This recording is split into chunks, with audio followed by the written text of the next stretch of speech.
Hi and welcome to the mix room. This is Dami here again. Today we're going to look at the Reverb's pre-delay, how important it is to have the right settings and not just go with the default settings on a lot of your Reverb plugin. In this video, I'm going to show you some examples and just one or two things for you to consider when using Reverb's pre-delay. Stay tuned. I have a vocal track right here that we're going to use. And we're going to be sending that into this reverb right here.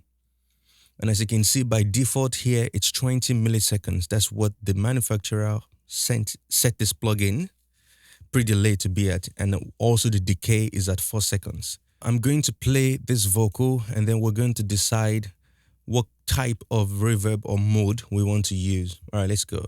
Can't seem to find my peace of mind. Feels like the world's getting a little bit crazy all the time. I tried meditation, yoga, and prayer. All it left me was right back where I started to feel like a mouse running round the wheel. That was untuned there, you. So just quickly dial it in. Let's reduce the decay. Can't seem to find my peace of mind. Feels like the world's getting a little bit crazy all the time. All right, so what is pre-delay? So pre-delay is basically the time gap between the dry sound and the onset of the reverb. This is an example. If I say this note now, ha. So if I set it to maybe 20 milliseconds, it's going to come, the reverb, you hear the reverb 20 milliseconds after the original sound. So ha. You know, maybe let's say 100 milliseconds. So that is the time gap between the dry sound and the onset of the reverb. So why is this necessary? This is how you're able to control how forward you want the dry sound to be in the mix with the reverb behind it, or how wet you want it to be. You know, you want the sound to basically drown in reverb. If you want the sound to automatically drown in reverb, or you want a very huge space, yeah, you probably don't even want to use any pre-delay at all. But if you're trying to keep your main sound source forward, making sure that the transient of your vocals still cut through, that's when you want to play with pre-delay. So think of even a reverb pre-delay as an actual delay. That's it. Think of it as an actual delay. So we're going to use that example here. So it's at 20 right now. Let's take it to 0. Can't seem to find my peace of mind.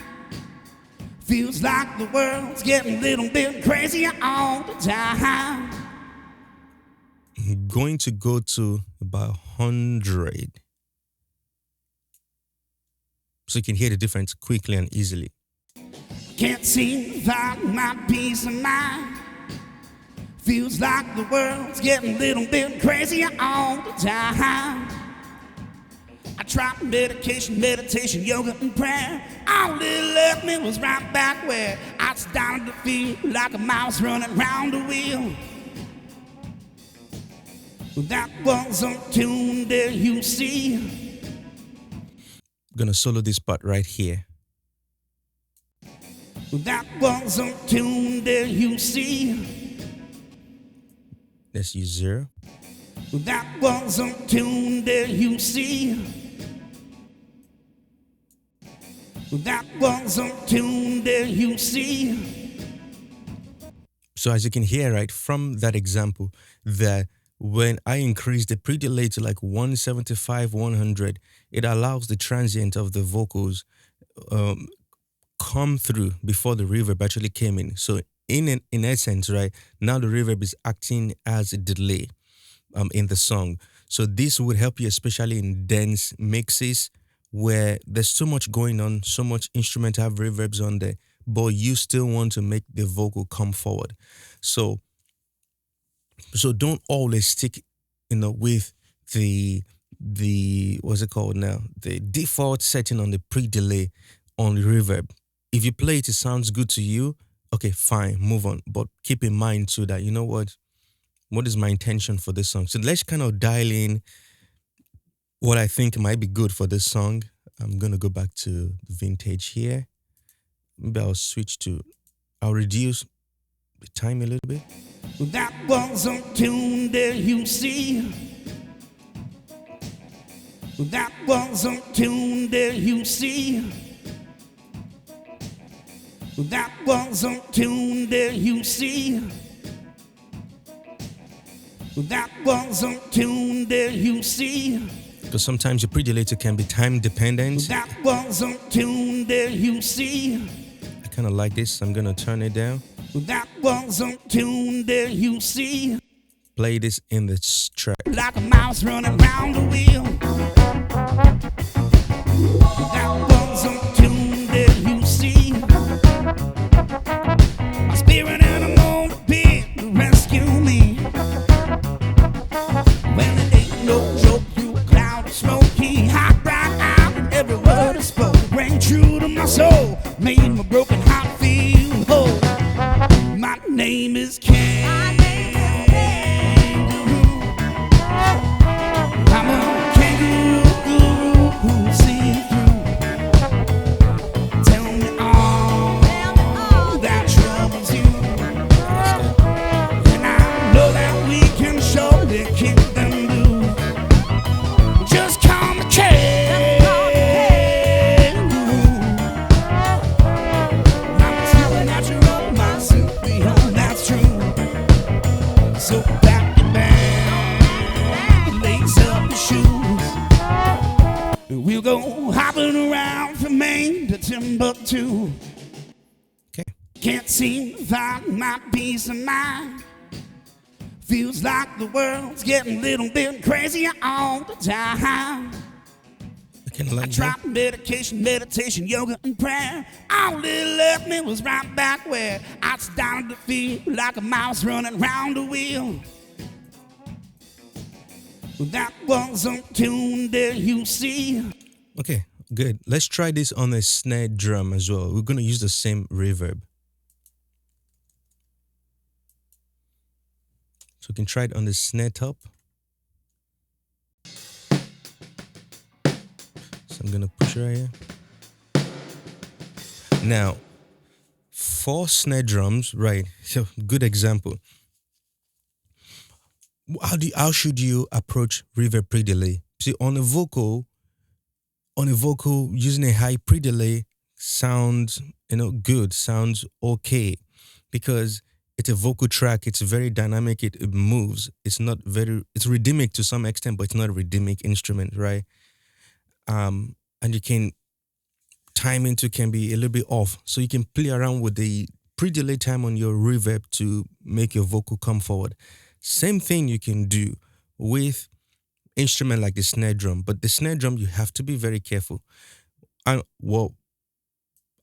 reason why I'm saying that is you can easily hear it as a delay when you use a higher pre-delay value. So in this case, I'm gonna actually solo the snare drum. Let's hear it. It's still good to have a pre-delay without pre-delay.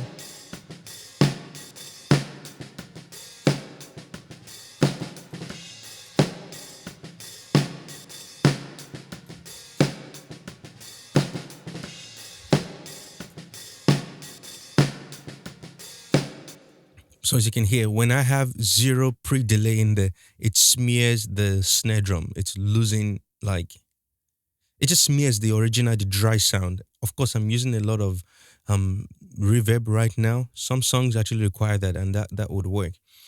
So finding between 1 and 20, I don't want to give you a number, just play around with it. So I'm going to go extreme to 100. Let's hear it. So that sounds good too. Actually, I'm going to play that in the track.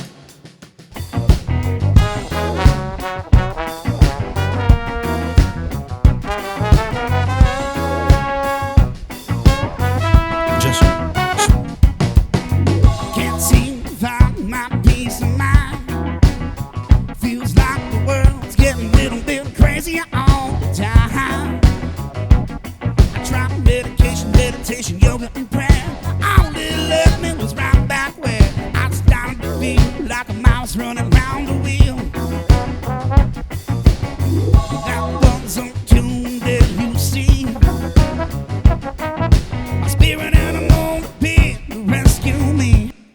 So you can see what I'm actually doing here. Like, bash, bash. The sheesh is the reverb tail. Bash, bash.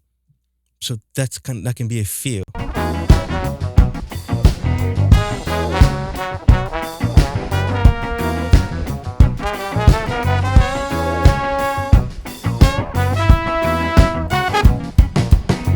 Can't seem to find my beat.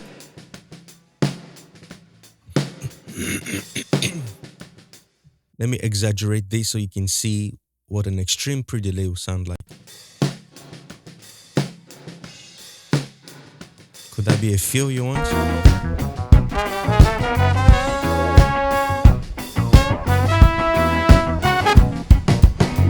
Can't seem to find my peace of mind.